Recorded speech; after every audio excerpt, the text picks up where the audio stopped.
Hermanos, hoy vamos a iniciar una nueva serie que la he titulado La vida después de la muerte. Hermanos, yo no sé cuántos de ustedes se han hecho esa pregunta: ¿qué pasa? ¿Qué sucede después de morir? Pues la idea es que a través de esta enseñanza voy a dar 5 enseñanzas de este tema, esperando de que la palabra de Dios nos hable y nos enseñe de hoy en adelante qué muestra la Biblia, qué enseña la palabra en relación a la vida después de la muerte. Y ese es el título de esta serie. Pero hoy quiero empezar, hermanos, hablando con algo que es una realidad y que tal vez nadie de los que estamos acá, o en general nadie quiere, y es: todos moriremos. Ese es el tema de hoy: todos moriremos. Y quiero empezar, hermanos, contando esta historia. Dice la historia: una muchacha como de 23 años estaba esperando en su casa. Allí estaba ella en su casa por la mañana esperando a su marido, a su esposo. Oh, qué matrimonio más bello, qué relación más bella entre esposo y esposa. Ellos tenían un niño. De pronto tocan la puerta y ella había oído muchas sirenas de ambulancia. No estaba segura de lo que había sido y ella no sabía qué cosa era. De pronto ve a un hombre vestido de uniforme y le dice: ¿es usted la señora Ramírez? Sí, soy yo. Le dice el hombre: hace falta que venga con nosotros. Su esposo ha estado en un accidente. Camino al hospital le dijeron: nos hace falta que identifiques un cuerpo. Le llevaron a un cuartito y en ese cuartito quitaron las sábanas de sobre él y allí estaba el cadáver de su esposo. Qué triste historia, pero una realidad en la vida del ser humano. Todos vamos a morir un día de una u otra forma. Hermanos, y esa es la verdad y la realidad de la vida. Yo creo que la mayoría de las personas, si hay algo que le tienen temor y algunos terror, es a la muerte. Algunos más que temor le tienen terror a la muerte. Hermanos, pero todos nacemos para morir algún día. Quiera usted o no quiera usted. Es parte de la vida. Todos en algún momento vamos a morir. Ahora, lo primero que debemos de entender, hermanos, y esto es interesante, es que el hombre no fue creado para morir. El hombre no fue creado para morir, hermanos, pero a causa del pecado entró la muerte. Y eso vamos a empezar a verlo por medio de la palabra. Vamos a ir a Génesis capítulo 2 y vamos a ver versículos primeramente del 7 al 9. En Génesis capítulo 2, versículos del 7 al 9. El primer libro de la Biblia, y dice la palabra en Génesis 2 del 7 al 9. Entonces Jehová Dios formó al hombre del polvo de la tierra y sopló en su nariz aliento de vida, y fue el hombre un ser viviente. Y Jehová Dios plantó un huerto en Edén al oriente y puso allí al hombre que había formado. Y Jehová Dios hizo nacer de la tierra todo árbol delicioso a la vista y bueno para comer. Y oigan esto: y también el árbol de vida. Aquí había, entre todos los árboles, había un árbol de vida. En medio del huerto, el árbol de la ciencia del bien y del mal, o del conocimiento del bien y del mal. Aquí vemos entonces, habían árboles, había un árbol de la vida y había un árbol que era el del conocimiento del bien y del mal. Ahora vamos a ver el versículo 16 y 17. Del mismo capítulo 2 dice la palabra: y mandó Jehová Dios al hombre diciendo: de todo árbol del huerto podrás comer. Ahora, cuando dice de todo árbol del huerto, ahí estaba incluido el árbol de la vida. Y el árbol de la vida era eso, era para que tuviera vida, para que no muriera. El ser humano no iba a morir. Y sigue diciendo el versículo 17, mas del árbol, aquí viene la prohibición, mas del árbol de la ciencia del bien y del mal no comerás, porque el día que de él comieres, ciertamente morirás. Hermanos, el hombre no moría. El hombre, cuando Dios lo pone en el huerto del Edén, iba a ser eterno. Él tenía el árbol de la vida para estar comiendo y no morir. Pero Dios le prohibió un árbol, el del conocimiento del bien y del mal. Ahora, veamos la palabra en Génesis 3, del 4 al 6. Génesis 3, del 4 al 6, dice la palabra: entonces la serpiente dijo a la mujer, no moriréis. Y ya Dios le había dicho que si comía, moría. Pero la serpiente que representa a Satanás ahí le dijo, no moriréis, sino que sabe Dios que el día que comieras o que comáis de él, serán abiertos vuestros ojos y seréis como Dios, sabiendo el bien y el mal. Porque antes de ahí el hombre no sabía qué era bueno, qué era malo, inclusive andaban desnudos, no había ningún problema, no había malicia, no había entrado el pecado, comían del árbol de la vida, iban a ser eternos. Versículo 6 dice, y vio la mujer que el árbol era bueno para comer, que era agradable a los ojos, era árbol codiciable para alcanzar la sabiduría, y tomó de su fruto y comió, y dio también a su marido, el cual comió, así como ella. Hermanos, y ahí entra el pecado y entra la muerte. Ahora vea lo que dice, hermanos, el versículo 22 del capítulo 3, versículos 22 al 24. Ya aquí Adán y Eva ya habían tomado el fruto prohibido y viene y entra el pecado en el mundo. Y ve ahora lo que dice la palabra. Dice, y dijo Jehová Dios, he aquí el hombre es como uno de nosotros, sabiendo el bien y el mal. Ahora el hombre de ahí en adelante escogía para sí mismo lo que era bueno y lo que era malo, y hasta el día de hoy cada persona quiere vivir a su antojo, escogiendo qué es bueno y qué es malo para sí. Y dice la palabra aquí que el hombre es como uno de nosotros, sabiendo el bien y el mal. Ahora pues, que no alargue su mano y tome también del árbol de la vida y coma y viva para siempre. Y dice, y lo sacó Jehová del huerto del Edén para que labrase la tierra del que fue formado. Echó pues fuera al hombre y puso al oriente del huerto de Edén querubines y una espada encendida que se revolvía por todos lados para guardar el camino del árbol de la vida. Hermanos, vemos por la palabra de que el hombre no fue creado para morir eternamente, o para morir, pero a raíz del pecado entró la muerte, hermanos, porque el hombre desobedece a Dios. Hermanos, y este árbol de la vida, Apocalipsis habla de este árbol también en Apocalipsis 22:2, hablando de la nueva creación, de los cielos nuevos y la tierra nueva que Dios tiene preparado para aquellos que han creído en Jesús como Señor y Salvador de su vida. Hermanos, dice la palabra en Apocalipsis 22:2, dice así, y en medio de la calle de la ciudad, y a un lado y al otro lado del río, estaba el árbol de la vida que produce 12 frutos, dando cada mes su fruto, y las hojas del árbol eran para la sanidad de las naciones. Entonces Apocalipsis habla de este árbol. Hermanos, pero como dije antes, a raíz del pecado entra la muerte, como dice Romanos 5:12. Dice Romanos capítulo 5, versículo 12, dice la palabra, por tanto, oye lo que dice Romanos 5:12, por tanto como el pecado entró en el mundo, ¿por qué entró en el mundo? Por un hombre. ¿Cuál es este hombre? Adán, que es el representante de todos los hombres. Y por el pecado, la muerte. Y así la muerte pasó a todos los hombres por cuanto todos pecaron. ¿Cuántos pecaron? Todos. ¿Y a cuántos les pasó la muerte? A todos. En otra enseñanza vamos a hablar de las muertes que la Biblia habla en relación después del pecado, y eso lo vamos a ver más adelante, pero el punto acá es que la muerte entró al mundo a causa del pecado de Adán.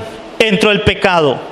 Ahora, hermanos, de ahí, óigame en esto, de ahí que todos, absolutamente todos, nacemos para morir, como lo muestra la palabra.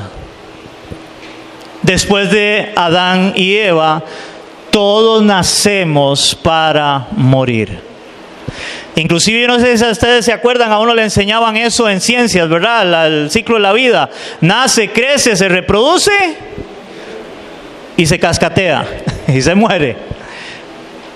Eso nos enseñaron. Ahora vea lo que dice la palabra. Vamos a ir a Eclesiastés capítulo 3, versículos 1 y 2. Dice la palabra en Eclesiastés capítulo 3, versículos 1 y 2, dice así: todo tiene su tiempo y todo lo que se requiere debajo del cielo tiene su hora. Tiempo de nacer y tiempo de morir, tiempo de plantar y tiempo de arrancar lo plantado. Pero aquí Eclesiastés dice que hay un tiempo para todo debajo del cielo, y hay tiempo para nacer, pero también hay un tiempo para morir. Ahora vea lo que dice Eclesiastés capítulo 8, versículo 8. Dice Eclesiastés en el capítulo 8, versículo 8, dice así: no hay hombre que tenga potestad sobre el espíritu para retener el espíritu, ni potestad sobre el día de la muerte, y no valen armas en tal guerra, ni la impiedad librará al que la posee. Hermanos, quiero leérselo en esta versión porque me gustó mucho cómo lo dice, la versión lenguaje sencillo. Y oigan cómo lo dice: nadie tiene tanto poder como para evitar la muerte.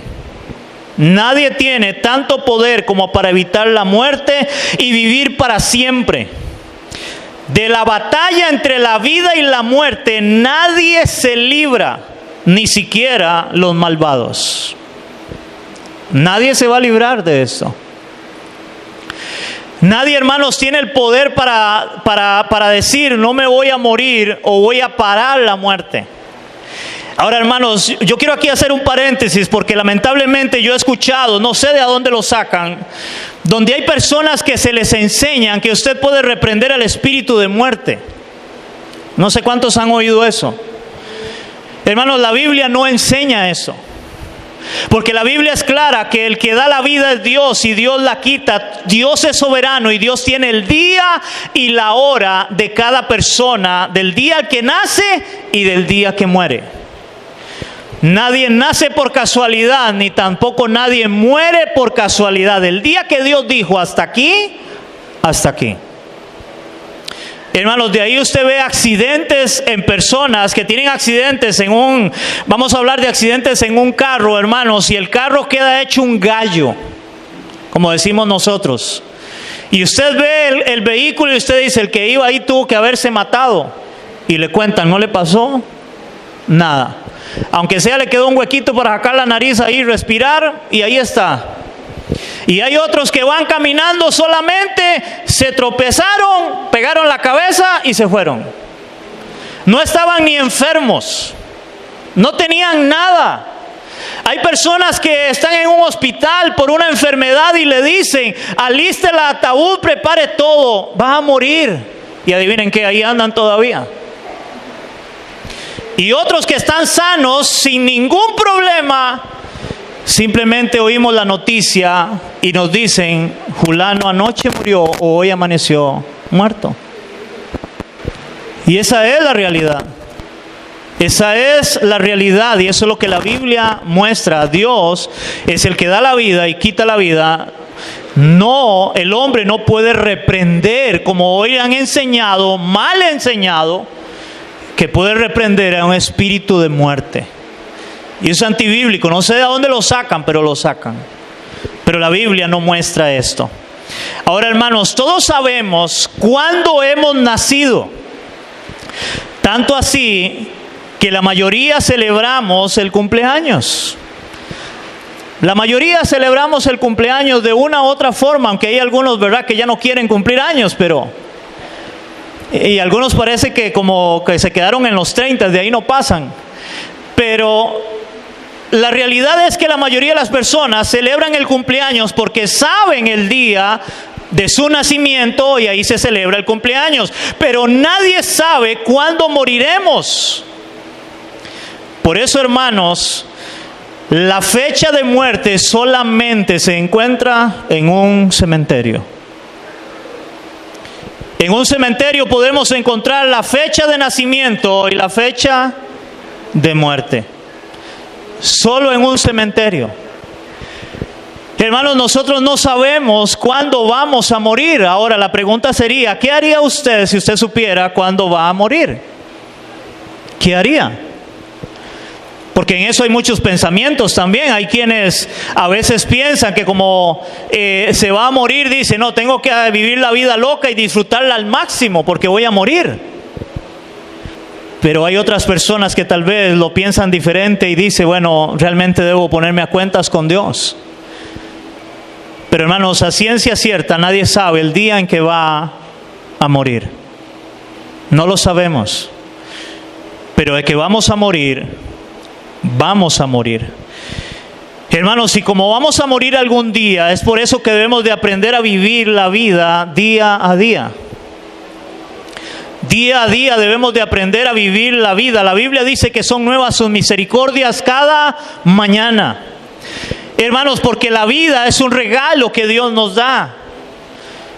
Hay personas que creen que hoy se levantaron, abrieron los ojos, respiraron y se levantaron porque es parte de la vida. No, hermano, usted se levantó, usted abrió los ojos, usted respiró, usted, hermanos, pudo hacer lo que hizo porque Dios te lo permitió. Él te da el regalo, el don, y eso es don, un regalo de la vida. La vida no es nuestra, la vida le pertenece a Dios. La vida le pertenece a Dios. Dios nos dio la vida y Dios nos quita la vida. Por eso la palabra habla de que es pecado y es no matarás, porque es pecado. Porque solo Dios, que dio la vida, tiene el poder o tiene la autoridad para quitarle la vida a alguien, no otro ser humano. Porque en cada ser humano está lo que la Biblia nos muestra de que está el diseño de Dios en la vida de cada persona. Todos tenemos la imagen de Dios. Cada persona. Ahora, ve lo que nos muestra la palabra en Santiago, capítulo 4, del 13 al 15. Algo que nosotros deberíamos de aprender a vivir el día a día, porque no sabemos cuándo vamos a morir. Dice la carta de Santiago en el capítulo 4, versículos 13 al 15, dice, vamos ahora, los que decís, hoy y mañana iremos a tal ciudad y estaremos allá un año, y traficaremos y ganaremos. O sea, aquí vemos a alguien que está haciendo planes a futuro. Y dice el versículo 14, cuando no sabéis lo que será mañana. Hermanos, si es que nosotros no sabemos qué va a ser mañana, es más, no sabemos qué va a ser de aquí a la tarde. No lo sabemos, nadie lo sabe. Y esa es la realidad de la vida. Dice, cuando no sabéis lo que será mañana, porque ¿qué es vuestra vida? Es una pregunta, ¿qué es vuestra vida? Y la respuesta es, ciertamente es neblina que se aparece por un poco de tiempo y luego se desvanece. Hermanos, así es como la neblina. Yo siempre cuando veo este pasaje, yo me acuerdo de lo que decían nuestros abuelos, que nosotros somos como la llama de una candela. De que para apagar una candela simplemente se mojaban la punta de los dedos con la lengua y le hacían pss, y se apagó. Hermanos, así es la vida nuestra.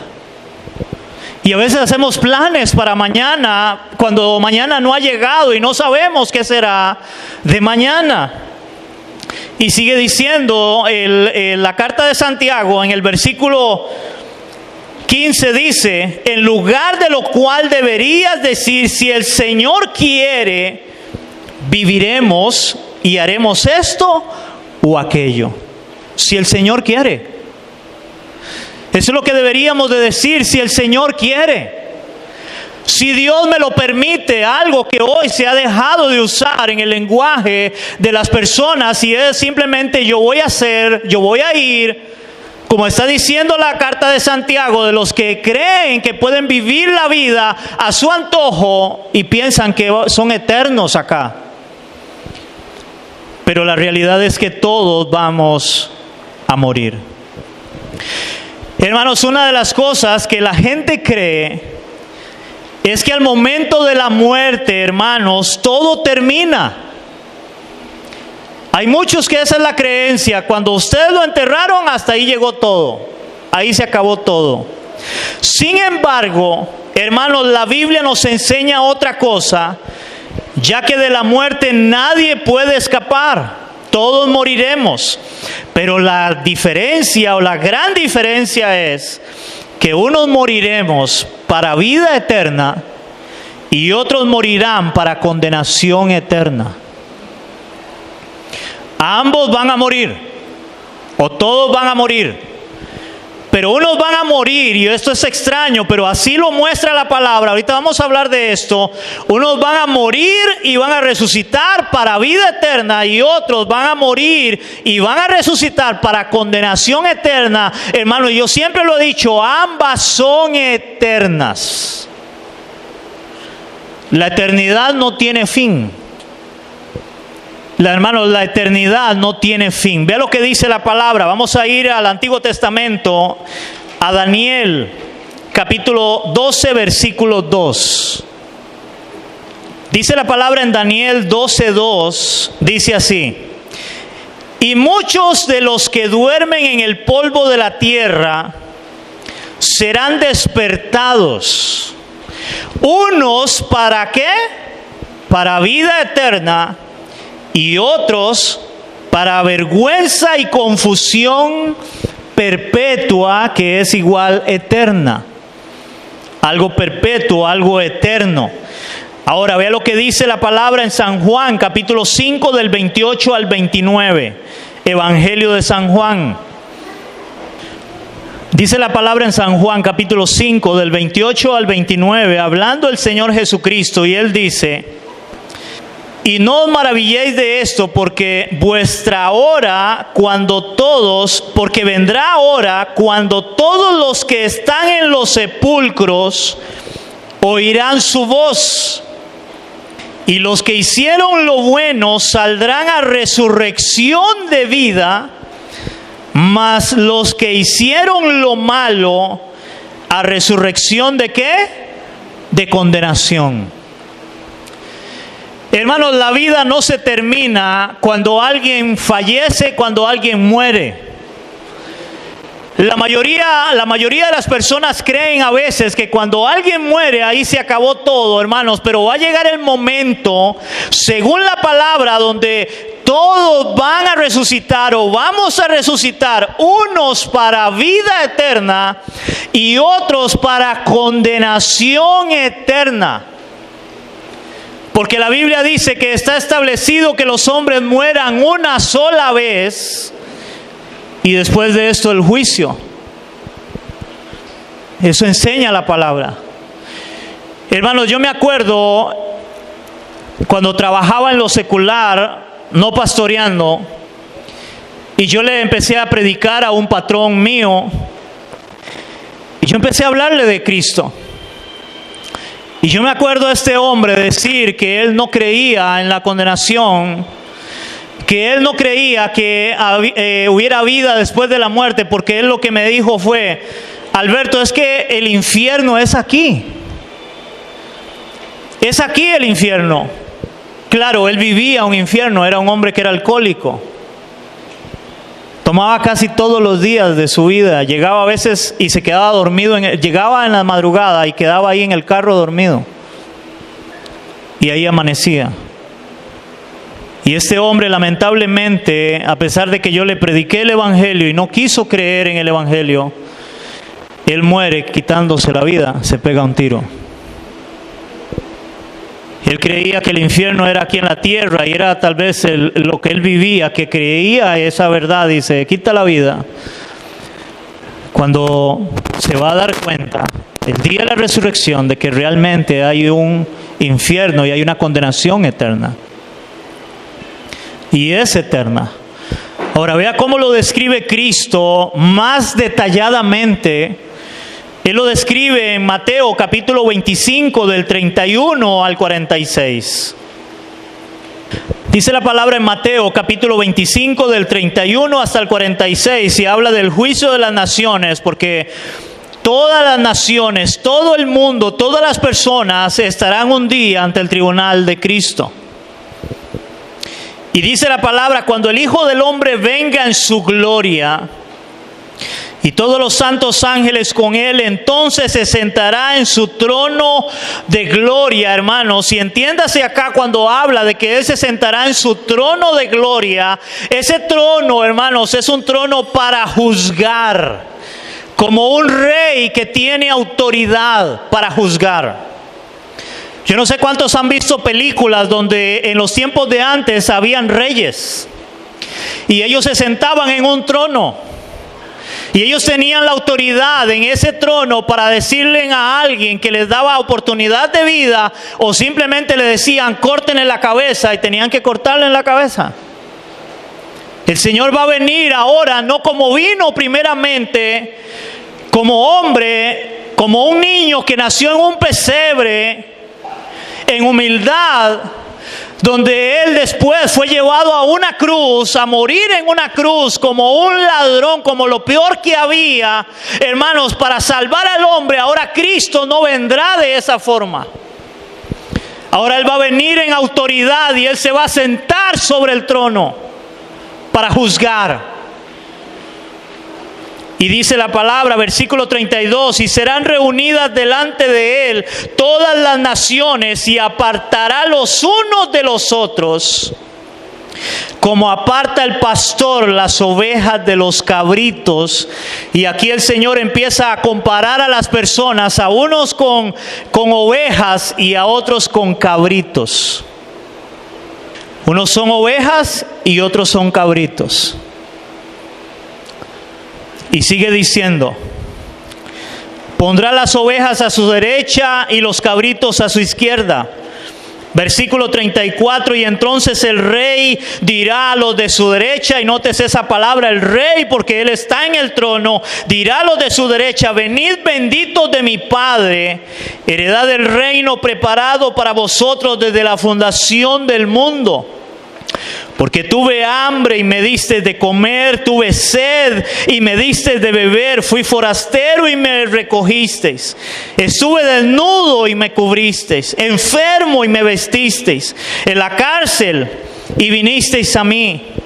Entonces los justos le responderán diciendo, Señor, ¿cuándo te vimos hambriento y te sustentamos, o sediento y te dimos de beber? ¿Y cuándo te vimos forastero y te recogimos, o desnudo y te cubrimos? ¿Cuándo te vimos enfermo o en la cárcel y vinimos a ti? Y respondiendo el rey les dirá, de cierto os digo que cuanto, óigame en esto, que cuanto lo hicisteis a uno de estos mis hermanos, porque yo quiero aclarar algo acá, por cuanto lo hiciste estos a mis hermanos más pequeños, a mí lo hicisteis. Nótese que Jesús está hablando de los hermanos de él más pequeños. ¿Usted se acuerda, hermano, cuando la Biblia enseña que Jesús estaba enseñando y llegaron y le dijeron, Señor, ahí te buscan tu madre y tus hermanos? O sea, María y los hermanos que él tenía, los medios hermanos, hijos de José. ¿Y cuál es la respuesta de Jesús? ¿Quién es mi madre y mis hermanos?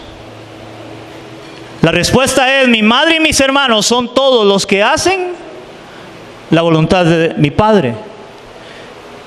Ese es mi madre y mis hermanos. Y ahí está hablando, hermanos, de que cuando vayan a darle a alguien para ayudarle, para que vestirlo, para ir a que cuando está en la cárcel, está hablando, hermanos, de hermanos en Cristo, creyentes. No está hablando de cualquier persona.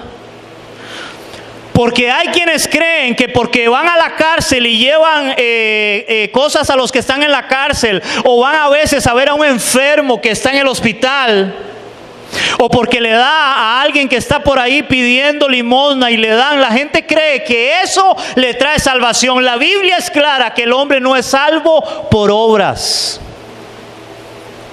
No es por obras, pero Jesús está hablando de sus hermanos más pequeños, o sea, cristianos, creyentes, porque la iglesia siempre ha sufrido persecución, la iglesia de Cristo.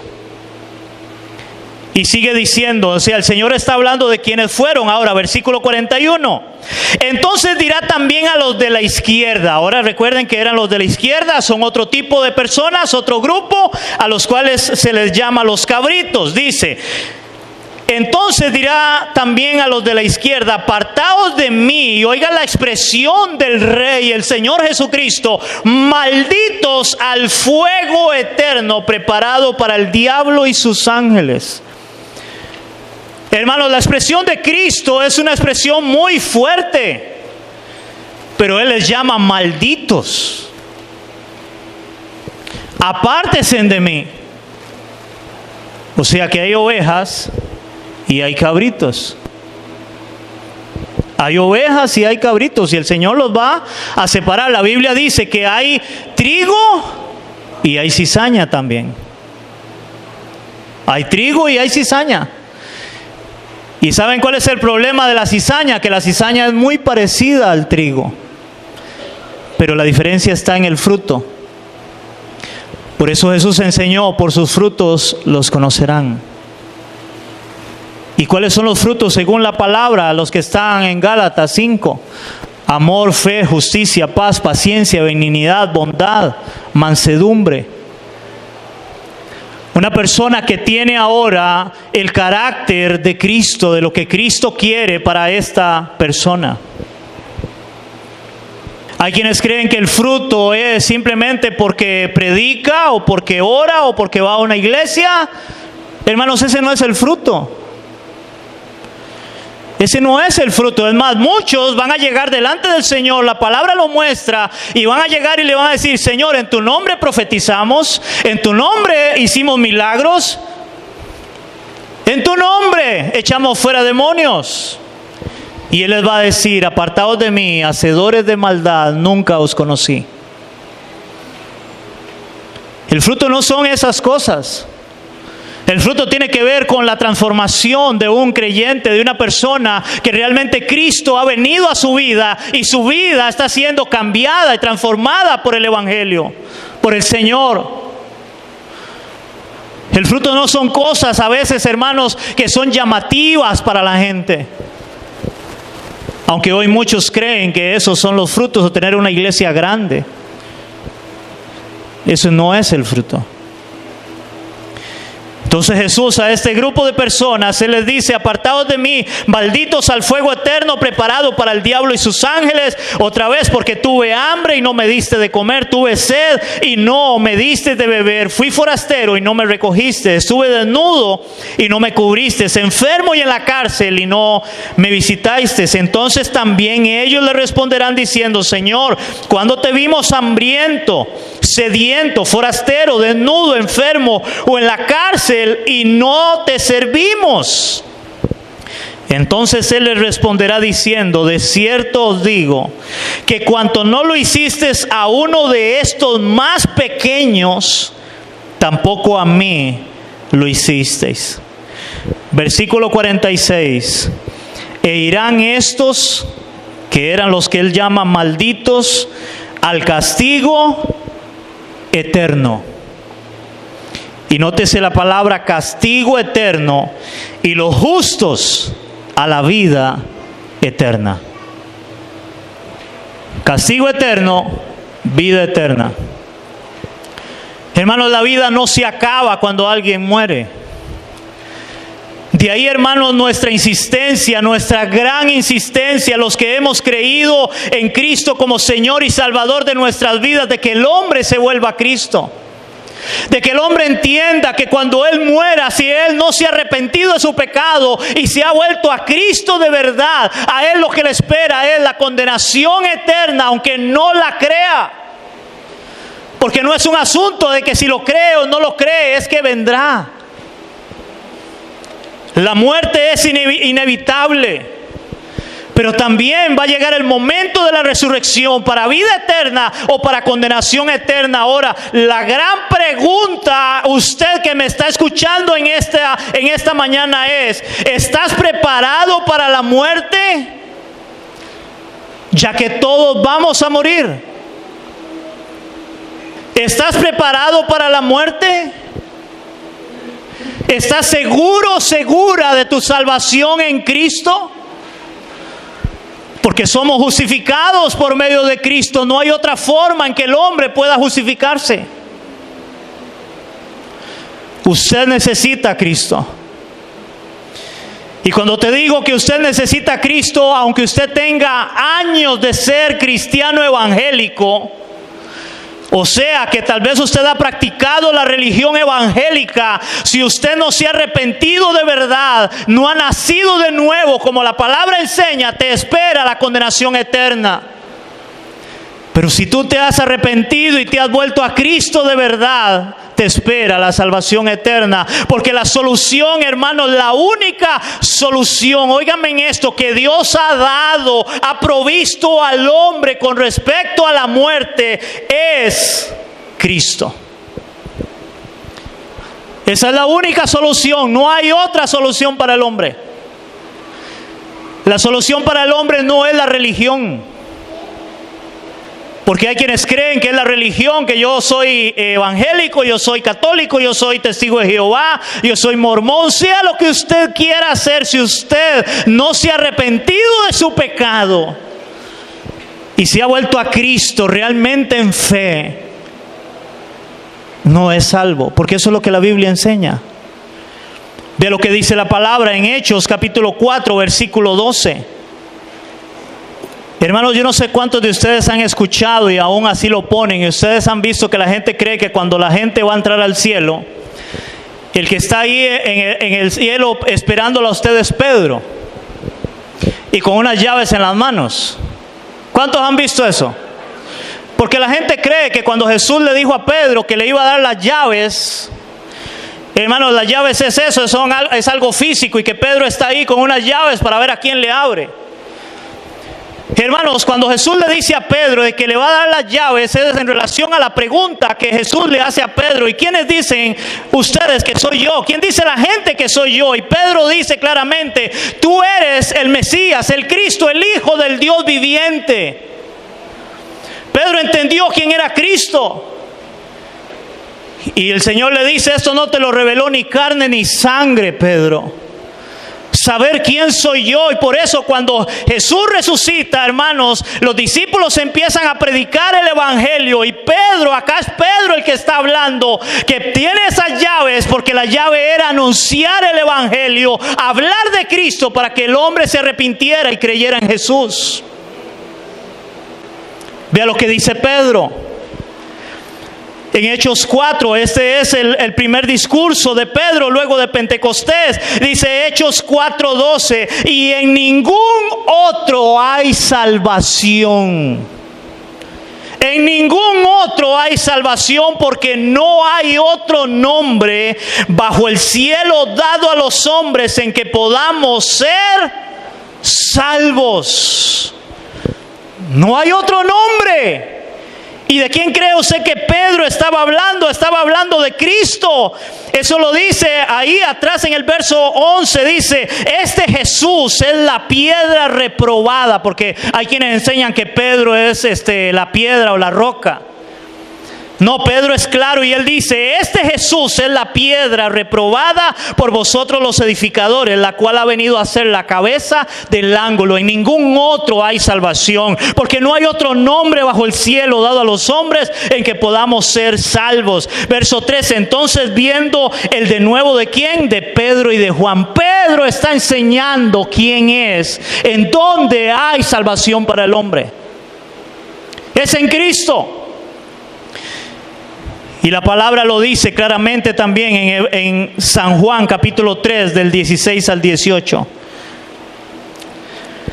Dice la palabra en el Evangelio de San Juan capítulo 3 versículos del 16 al 18, dice así: porque de tal manera amó Dios al mundo, que ha dado, eso es lo que Dios ha dado para la salvación del mundo, a su Hijo unigénito, que es Cristo, para que todo aquel que en Él cree no se pierda, mas tenga vida eterna. Ahora, hermanos, cuando la Biblia, voy a hacer un paréntesis ahí, cuando la palabra habla de creer en Cristo, hermanos, no está hablando de creer en Cristo como yo creer, por ejemplo, en que existe Donald Trump. Yo sé que Él existe, yo sé que Él es real.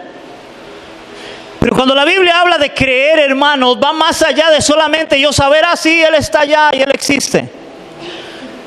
La palabra de creer, hermanos, es una creencia de tener una relación con Él, conocerle a Él, realmente una relación con Cristo.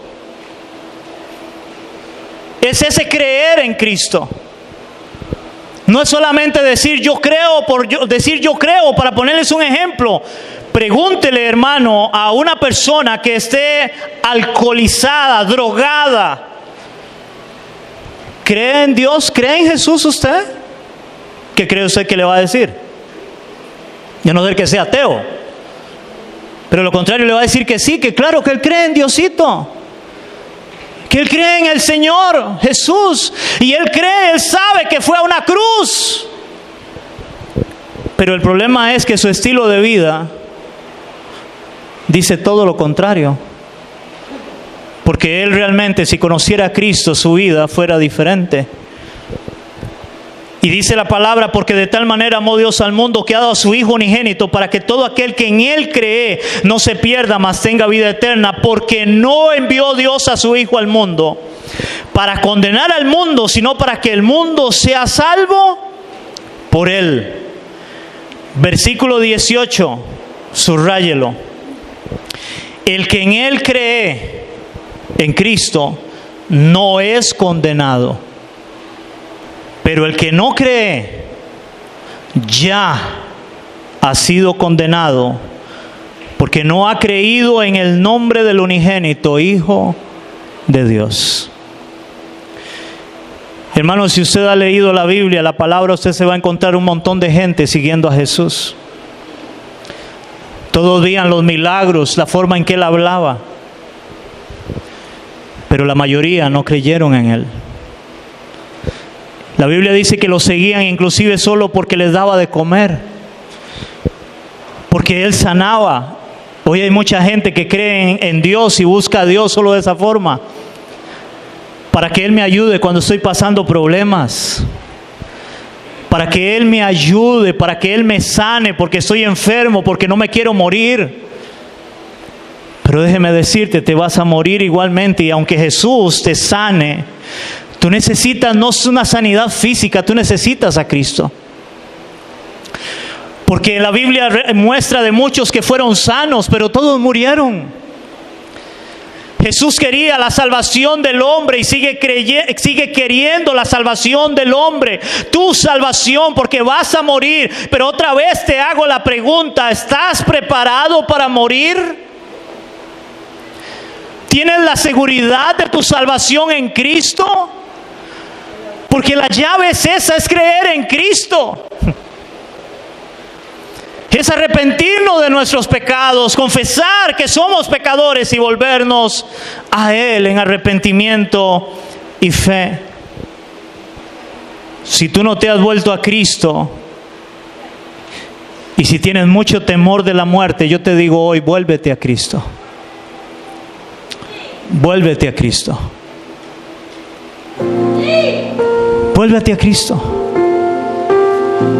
Jesús murió con sus brazos extendidos. Así murió Él,